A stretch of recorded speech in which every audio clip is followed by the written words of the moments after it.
This experience? It's neither for you nor anyone else. It should be buried in the deepest point of the earth, in a dark cave in the middle of the desert, far from any human presence, in an atmosphere filled with protections and verses, before anyone even thinks about approaching it. But if it's like that, why am I telling you? I'll tell you. Just like the venom of a snake can be an antidote, and just like pain can sometimes be less than continuous torment, there are things whose existence is evil, but their absence is a catastrophe. But listen, it's not the time for philosophy, let's start the story. The confessions you're going to hear are not just tales, they are live testimonies from the mouth of an Arab magician, who completely refused to reveal his identity, not his name, nor his country, nor anything that could lead us to him, and that's his right, because what he went through is not something ordinary. This magician is not just a hobbyist, he's a person who has gone through over 1,000 experiences not meant for any human. He himself promised to tell everything, all the details, from beginning to end, without omission or distortion. But there's still one question: do we have to tell you this? Is it wise for you to hear it? After a long discussion with the team, the decision was clear: we will broadcast every word, without editing, without censorship. And because this is not just a story, I decided to name the series, 1001 Nights of Horror. This experience is not just an experience, it's doors. Each door leads to a catastrophe, each door opens a new world of terror and mystery. And the Cinderella of terror who will lead us into this world now is not just a character, she is the magician Dagger, and we will hear things from him that no one was ever supposed to hear. Thank you, O storyteller. As I prepare the keys to the first doors, I must tell you something very important. Pay attention, because what you're going to hear is not just horror stories, these are things that break the usual limits of fear. Things that touch the soul itself. Therefore, as a precautionary measure, all names and places connected to the experience have been changed. No real information will be remembered here, for no reason other than to ensure the safety of everyone, and their safety as well. And finally, one last warning: these stories are not for anyone under 18. If you're ready, open the first door with me. But open it at your own risk, because some doors, once opened, can never be closed again. The separation of this is different from the first words he said. Long ago, I heard a sentence from one of the foreigners who used to come to me for treatment. At the time it was strange, maybe even meaningless to me. He said, "God works in mysterious and incomprehensible ways." I didn't understand it at the time, but after the long and rugged journey I've lived, now, I understand it very well. And as you follow my experience, I'm sure you'll understand it too. By the way, I haven't forgotten the storyteller, he's the one who named me Dagger, and, of course, that's not my real name. But the name isn't the issue, so let's go with Dagger. I'm in my 40s, and as for my religion, you'll know everything about it and me in due time, so don't rush it, but let's agree on something from the start. There's no such thing as a magician who simply controls the jinn. It's not a game, and it has only one path, just one, and we'll talk about it now. In the end, we humans don't have any authority or ability to control the jinn or demons. As God said, they have the upper hand over us, and they can do whatever they want with us. And that's why most cases of possession and revenge aren't deliberate magic. No, they're due to mistakes, distance from God, and lack of protection against demons. Let's go back to the only way. The way the jinn can be made to obey you. Do you know what it is? You must be sealed. And not just any seal. Sealed by whom? Well done. Sealed by Satan himself. This means you become a servant of Satan, and your soul no longer belongs to you. It has become his. And then, he's the one who commands the jinn and demons for you, to gain this blessing, or rather, this curse, which one day I used to call an honor. You had to go through rituals, which, at the very least, can be described as clear blasphemy. The first step. Enter the bathroom. Rid yourself of purity. And bathe in milk. And the rest of the rituals? Impossible to tell you. Not just because they're blasphemous, but because merely thinking about them brings Satan himself. There, in the darkness, the covenant was made, the seal. And from that moment, everything ended. The important thing here is that breaking this covenant is impossible. except in one case, if he takes your soul, which was his from the beginning. People always ask me, how did you repent? How did you escape all of this? The answer? My story, it's a different story. From the moment I was born, my fate was drawn. I was born into very different circumstances. My father was a magician. Not just any magician. He was an heir to magic, passed down from father to son. Was it my fault? No. Did I know my life would go like this?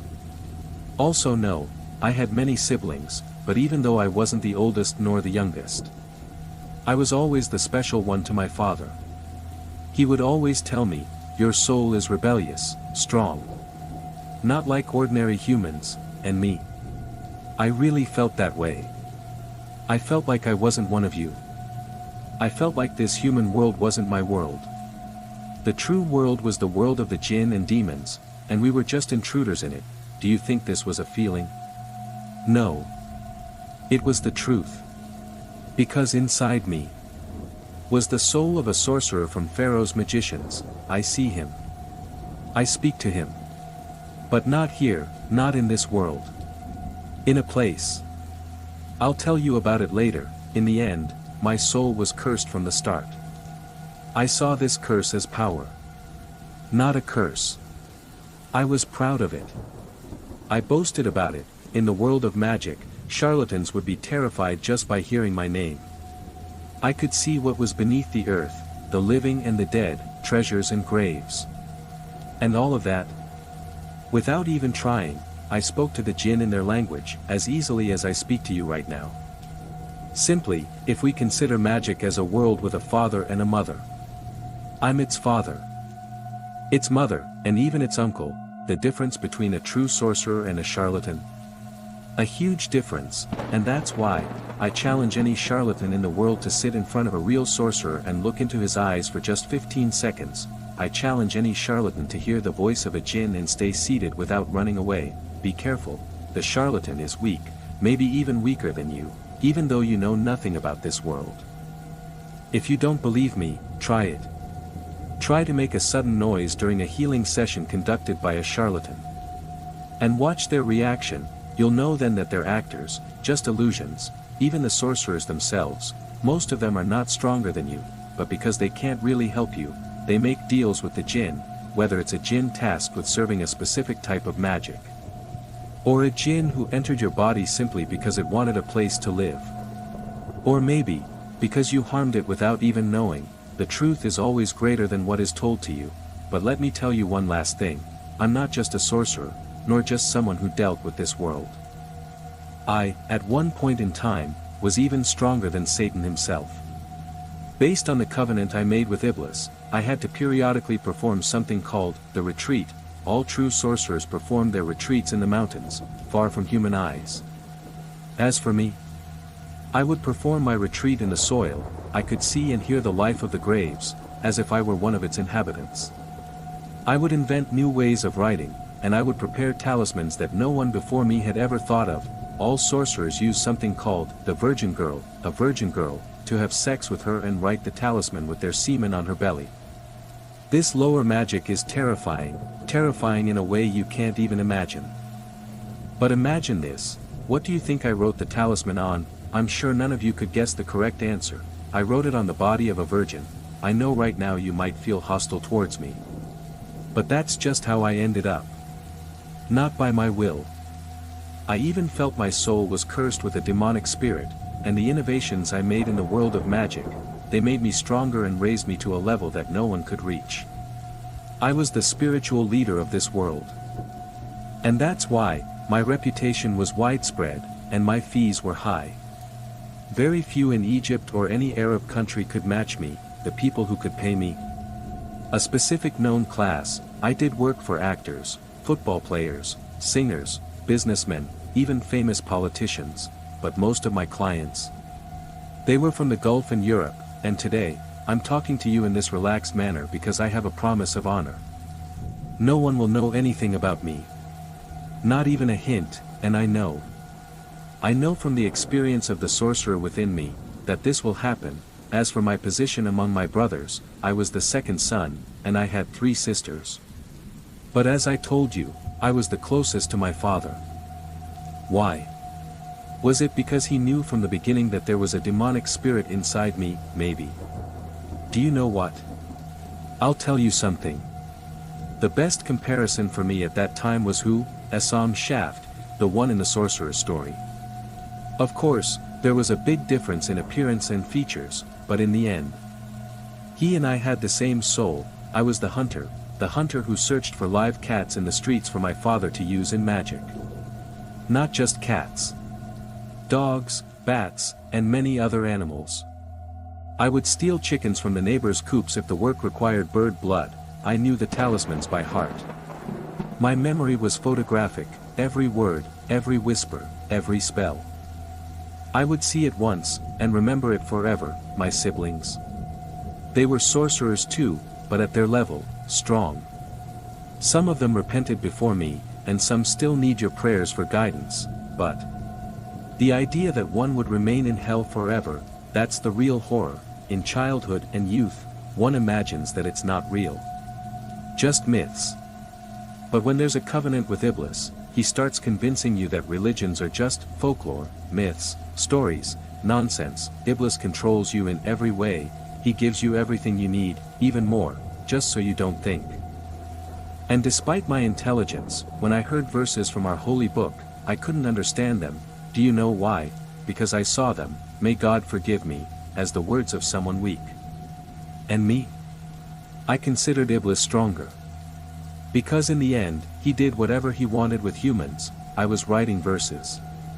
And between their words, I would place talismans, helping me create the most powerful types of magic. When I was a child, I thought the cats and animals my father used in magic were created just for that. I never imagined they had souls like ours. The color of blood. Its smell. It didn't shake me, even if it was human blood. Today, when I think about all of that, I don't know. Will my repentance be accepted? Will God accept it? I don't know, but what I am sure of is that there are many things I need to tell you. And I feel a strange comfort as I speak, so, I will tell you everything. Anyway, I've been trying for over 2 years to become a righteous, pious person, someone who escaped the grip of Satan to be in the company of Allah, the Almighty. I'm sure that God will not reject me again. Even if there is a reckoning for all the wasted years of sin. I'm sure He will accept my repentance. Oh God, please accept it. When I used to hear about death, like any young child, I would ask my siblings, what does death mean? But none of them could give me an answer that satisfied my curiosity or helped me understand.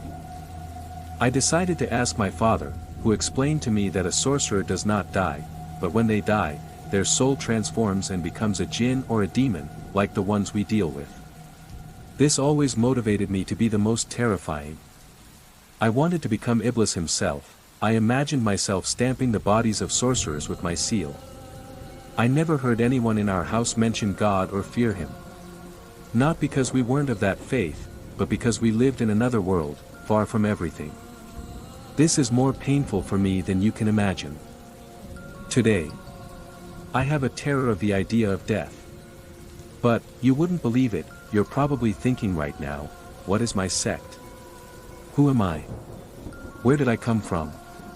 And why am I talking about all this? You will discover all of that at the right time. Let me tell you something, I am Jewish, or I was Jewish. From a Jewish household, in an Arab country. I won't specify or talk about any details regarding where we were, where we're from, or how we lived. But I will talk about what matters to you, my experiences. Experiences with humans, with celebrities, with all the people I dealt with. I know this is the sermon you came here to hear, but I'm sure you want to know the reason for my repentance. I will tell you. Surely, anyone born and living with that demonic spirit, it is very hard for anything to affect them. But, do you believe it? My father's death wasn't just a blow to my face or soul. It was a bullet that killed that demonic and evil spirit, and a new spirit was born inside me. A spirit that fears. My father didn't die like anyone else. He had diabetes from birth, and that disease affected him terribly. Diabetes was a curse, destroying every part of his body.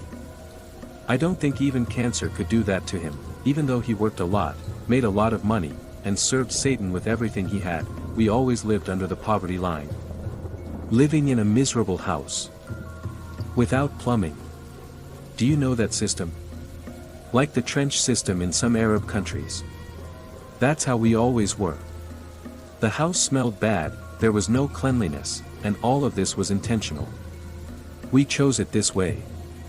In the end, when my father got older and needed something clean, the water that would touch his infected foot or hand would cause burns like fire. We saw my father's body decaying, piece by piece. We saw the worms eating his flesh while he was still alive. When we used to go to the hospital to amputate one of his limbs, the doctors couldn't get to the place where he was, and it wasn't even a room, because they had assigned us a spot next to the mortuary and the morgue. In the beginning, ulcers started to appear on his leg, filled with green pus. I think from the description, you can imagine how bad the smell must have been. The doctor who saw it said that it wasn't even possible for him to be hospitalized. He needed to go somewhere open with air and water. It would be best if the water was salty. If we couldn't do that, he would have to be washed 4 times a day with warm salty water.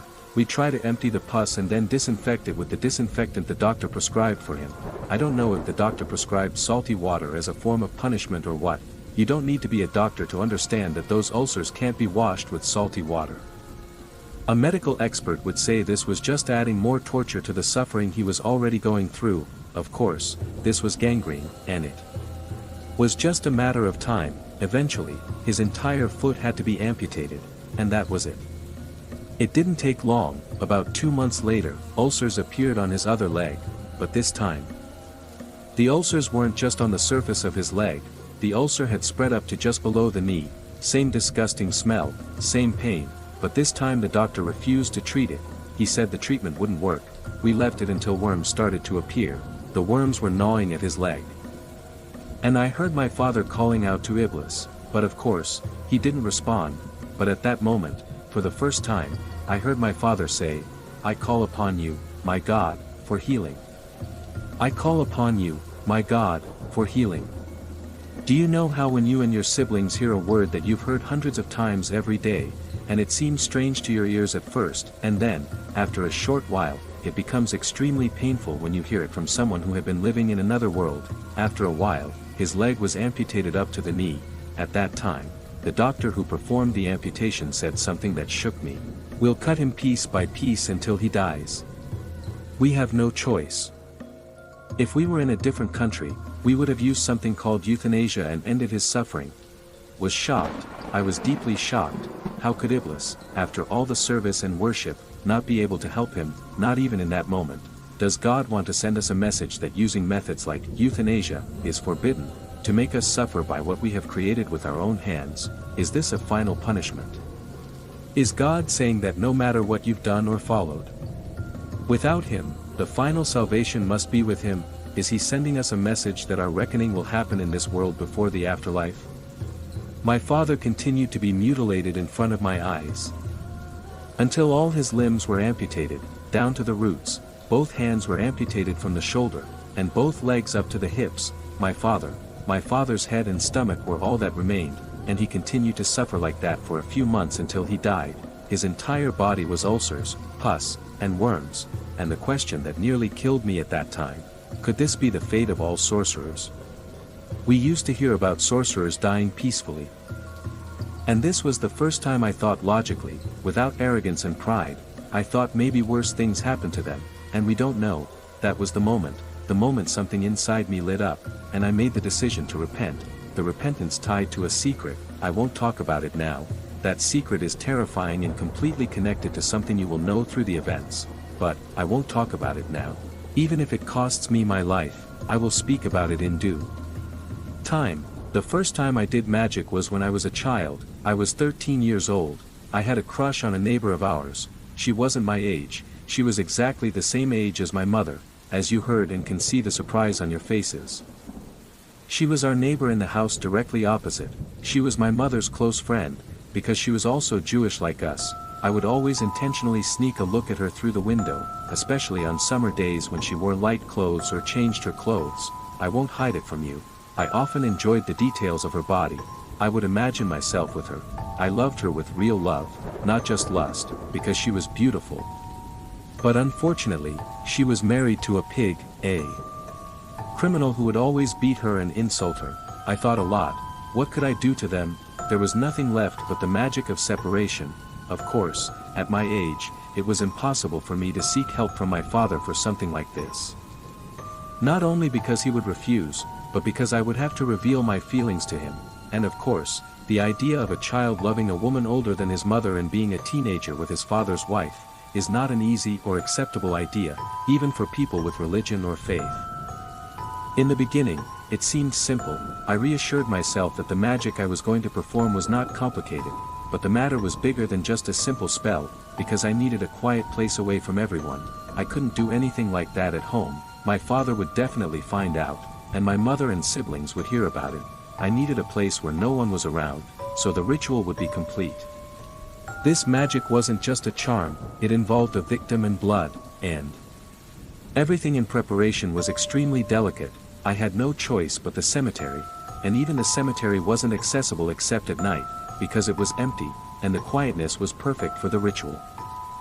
I won't tell you how scared I was. I was a 13-year-old child, doing magic for the first time in a graveyard, but my love for her, and my jealousy over her relationship with that criminal man, was greater than my fear. I took a knife from the kitchen, and a piece of paper with the incantation written on it. I stole my father's pen, the one he always kept in emergencies, and all I had left was to find the victim. In the cemetery, it was easy to find victims: cats, dogs, rats, anything. Could be a victim. Between you and me, any sorcerer, if given a choice between victims, would find cats to be the best. The cemeteries were full of cats because they lived there, watching the jinn and demons. And no one dared to harm them, fearing they might be part of their world. After some searching, I found an open grave in the heart of the cemetery. I stood there for a while, observing, and finally, a cat appeared a few meters away, looking for food. I drew friendly marks on my face and tried to offer her food gently. The cats in the cemeteries are more cautious, but I was sure she would eventually come closer, just as I expected. When she came close, I grabbed her by the neck in a well-known controlling manner, but at that moment, when I held her, she started screaming loudly, and I couldn't control her. At a moment when I couldn't control myself, I grabbed the pen and decided to pierce both of her eyes. But the truth is, I didn't understand whether the goal was really to control her, or if it was just a desire to feel powerful. What is certain is that I wasn't in my right mind, and the only thing I was sure of was that it was an inexplicable moment, intertwined between the desire to control and the feeling of pleasure. Anyway, after I sealed the grave around me and lit the candle, the rituals began. I had accounted for everything. The paper with the incantation was in front of me, the knife in my hand, and the cat under my feet. When I slaughtered it, I soaked the incantation in its blood. Suddenly, I heard a voice behind me, a strange voice, saying, "I didn't expect you to be brave enough to go this far." Fear crept into my heart in an instant. That voice had been in the place from the beginning. And I knew it wasn't just a person, it was a non-human entity. I quickly turned around and started searching for the source of the voice, but found nothing clear. The creature appeared in the darkness. Its body was long, black, neither hair nor skin. Its eyes were red, shining in the dark. The voice said to me, "I am the Gasasa, the queen of the cemeteries." At that moment, I understood that this was not just an ordinary creature, this was the ultimate ruler of the cemeteries. I raised the knife to face her, but she laughed and said, "I'll let you continue, but if you want your magic to be stronger, you must defile it." I felt like the whole world had turned against me. She told me, "The incantation with blood like this is not enough. Write the incantation with human bone, or a finger, or something like that. If you want to learn more about dark magic, come here every time. I'll give you everything. And how to cast binding spells, so the magic is complete. And its results are guaranteed." And at that moment, she suddenly disappeared, as if she were just a mirage in the dark. But I couldn't control myself. I wanted to run from the place, but the time wasn't right. I had to submerge the magic in water and dissolve the incantation for it to complete. Suddenly, a strange thought hit me. I quickly ran out of the grave, left everything as it was, I found a tin can that the children used for begging all day. They filled it with water, and sprinkled it in front of the graves and the deceased's family to get money. I filled half the tin, rushed back to the grave, put the paper with the incantation inside the water, squeezed the cat's corpse, and let its blood drip into the water, mixed everything well, then left the grave and sealed the door tightly. After memorizing the place, I returned home with the tin can. I waited for a while until the street was empty. I sprinkled the water on the doorstep of our neighbor's house, then quickly returned to our home. Those who don't understand the symptoms of separation magic, think the woman sees her husband as a monkey or a pig, but the symptoms are much deeper than that. The main symptoms are shortness of breath, suffocation, headaches, tension, and fear. After that, the visible symptoms appear, which differ from person to person, meaning the servant shows you things you are afraid of. If you're afraid of animals, you might see your husband as an animal, and if you can't stand a bad smell, the servant will make your husband smell bad, even if he just took a shower. Separation magic doesn't have a specific form, but the initial symptoms that start to appear on the person are crucial. The important thing is that after that day, the conflicts in this woman's house never stopped. Every day I would hear their voices in the street, the sound of hitting, cursing, and insults, and even though she could no longer stand her husband, I would see him through the window, raping her, forcing her into intercourse with him violently. This woman started to fall apart, her health rapidly deteriorated, and instead of shining, she was always exhausted. I could see the clear effects of the magic on her, and then I understood why the Gasasa had told me, you must perform binding magic along with separation magic. So, I began again. Like last time, I took everything needed for the magic, wrote the incantation, and went back to the same grave. I lured a new cat, and gouged out its eyes, but this time, as I descended into the grave, I felt that I wasn't alone. There was something in the air, a feeling of another entity with me, a faint sound like a breath, but it wasn't just an echo of the place. Someone was watching me. Suddenly, I heard a whispering voice, "Don't be afraid. I was waiting for you." I froze in place, my breath quickened. There was no one in the grave, or at least no human. I raised the candle with a trembling hand, trying to discern the source of the voice, and then the voice came again, clearer this time. "You're different. There is something inside you that sets you apart from others, and that's why I've come to you." Fear overtook me, but curiosity won. I knew I was tampering with something bigger than me, something I didn't fully understand. I tried to stay still and asked in a hesitant voice, "Who are you? What do you want from me?" The reply came in a cold tone, as if carrying a secret I wasn't ready to hear. "I am the ruler of this place, and I can show you things your eyes have never seen, but you must be ready, because knowledge comes at a price." A shiver ran down my spine, and I realized this night would not be like any other. She spoke in a calm voice, but with a mysterious tone. "There will be an unbreakable bond between us. You will become part of this world as it has become part of you." I didn't fully understand what she meant, but her words carried a strange weight, as if it weren't just a promise, but a vow with no return. I felt an internal confusion, but curiosity was stronger than my fear. "What do you mean?" I asked, my voice barely escaping from my dry throat. She smiled a mysterious smile and said, "What you want, and what you seek, will come with a price. I am here to show you the way, but you must decide for yourself." I felt a cold shiver running through my body, as if I were on the verge of crossing a threshold I wasn't sure I was ready for. I won't lie to you, at that moment, all I could think of was being close to the woman I had cast the magic for, to feel her presence with me, even for a few moments. I didn't understand much, I didn't see things as I do now. And suddenly, I saw something in front of me that took my breath away. The entity that had been speaking to me began to change, its features shifting, until the image became clear. It resembled her exactly, but in a way that exceeded reality. My view of life changed completely at that moment. I didn't understand what was happening, and I didn't know if this was real or just an illusion planted in my mind by that mysterious entity. She approached me slowly, and though her voice was familiar, it carried a tone I had never heard before. She came closer and extended her hand, but at that moment, I felt something stronger than desire. I felt fear, a danger with no escape. I felt a strange sensation. as if I had detached from reality for a moment. I was confused, unable to comprehend what was happening. The mysterious entity was in control of everything, and its words had an eerie weight, as if they were engraved in my mind before it spoke them. She said in a calm but terrifying voice, "This way, your magic will be much stronger." Then, she suddenly vanished, leaving behind a thick darkness and silence. I sat frozen, trying to process what had just occurred.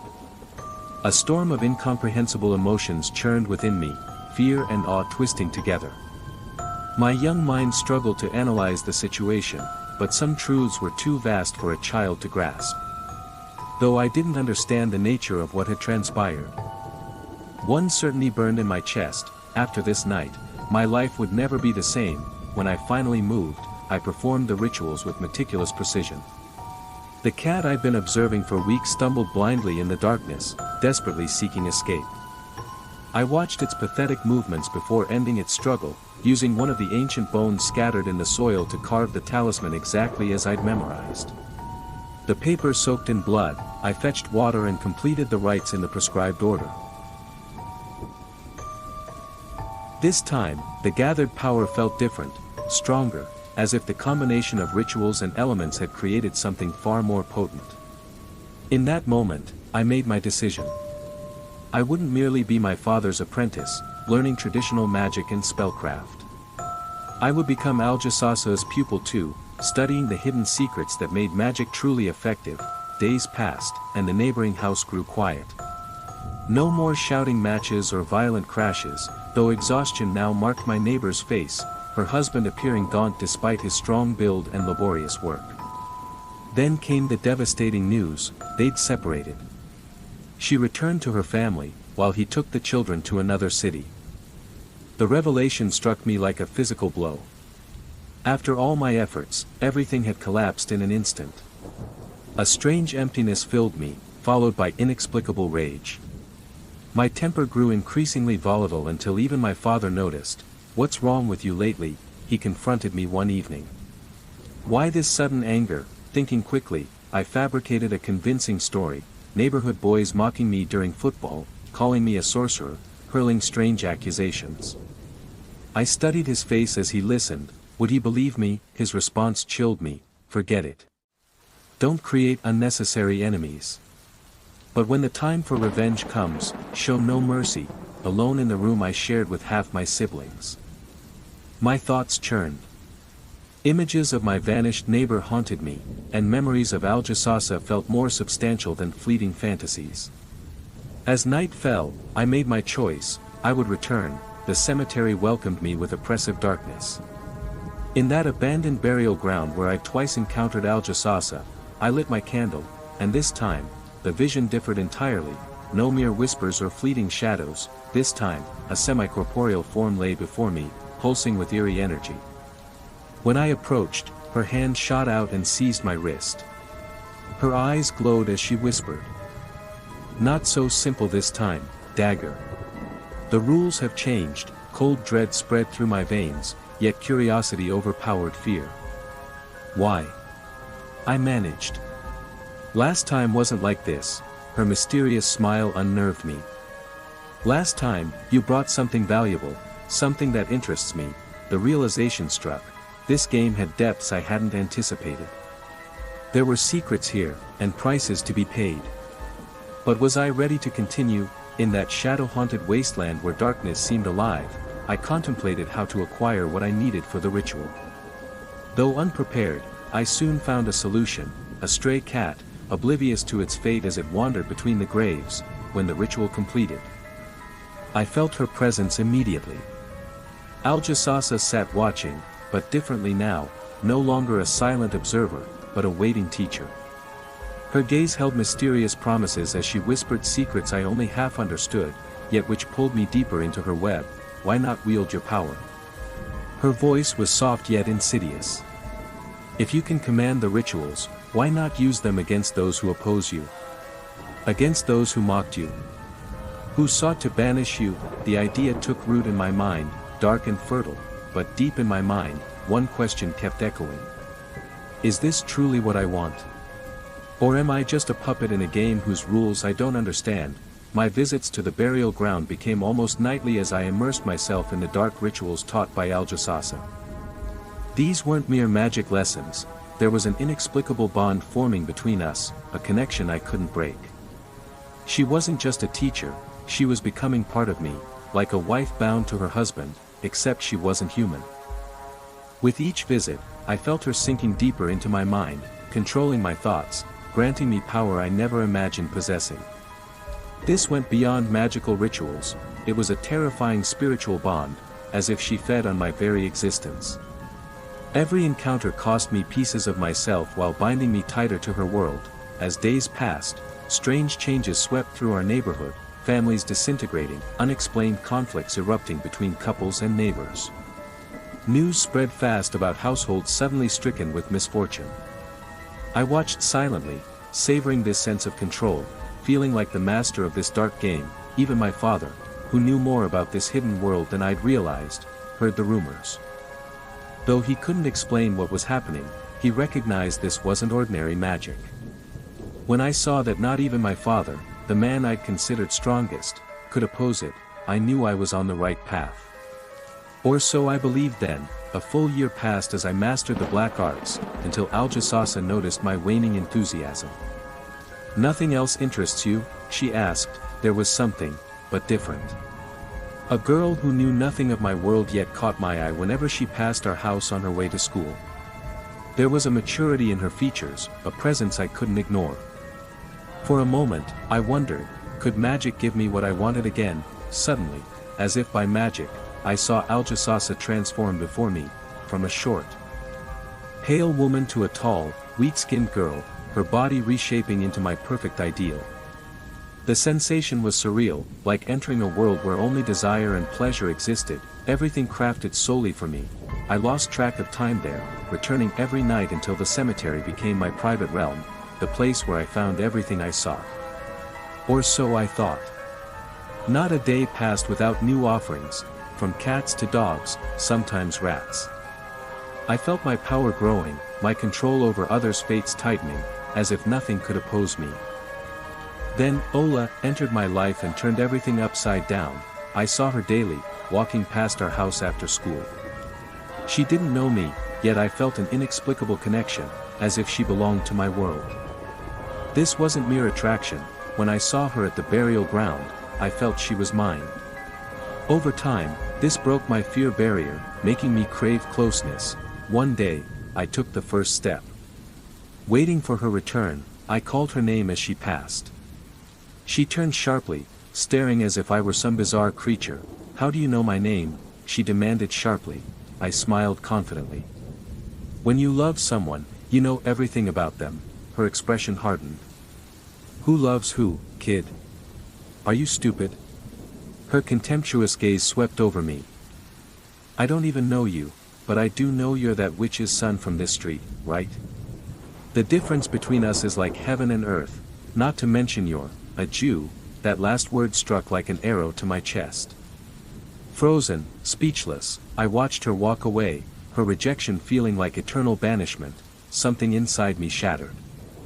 For the first time, I realized some barriers couldn't be broken, not even by magic.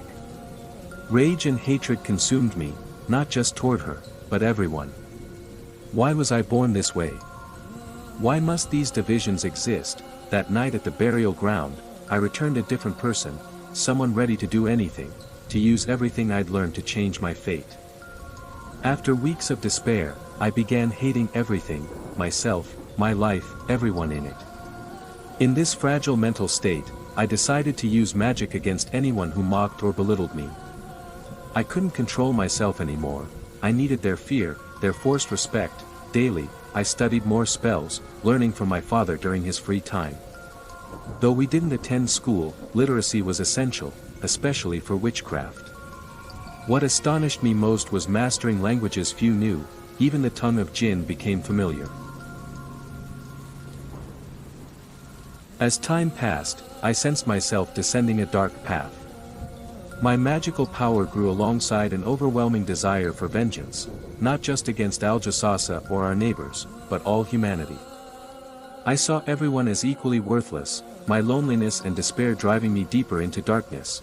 Many days later, when I returned to the burial ground, Aljasasa was absent, the first time I felt completely lost.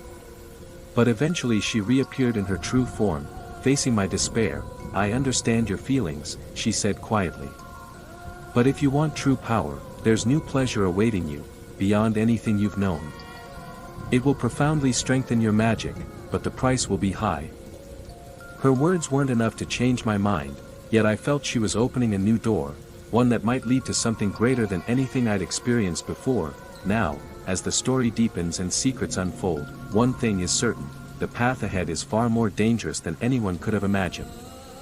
Every twist brings us closer to a chilling truth, but the real price of this power is still unknown. What will happen next?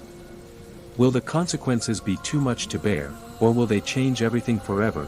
Thank you for joining us on this thrilling journey so far. But trust me, we're only getting started. The secrets are deep, and the danger is far from over. If you enjoyed this chapter, don't keep it to yourself, share it with your friends and fellow thrill seekers. Let them experience the twists and turns you've just witnessed. We'd love to hear your thoughts, theories, and what you think will happen next. Drop your comments below, and let's get the conversation going. Stay tuned, because you won't want to miss the next part of this dark tale. Like, share, and comment. Your involvement could just unlock the next twist in the story.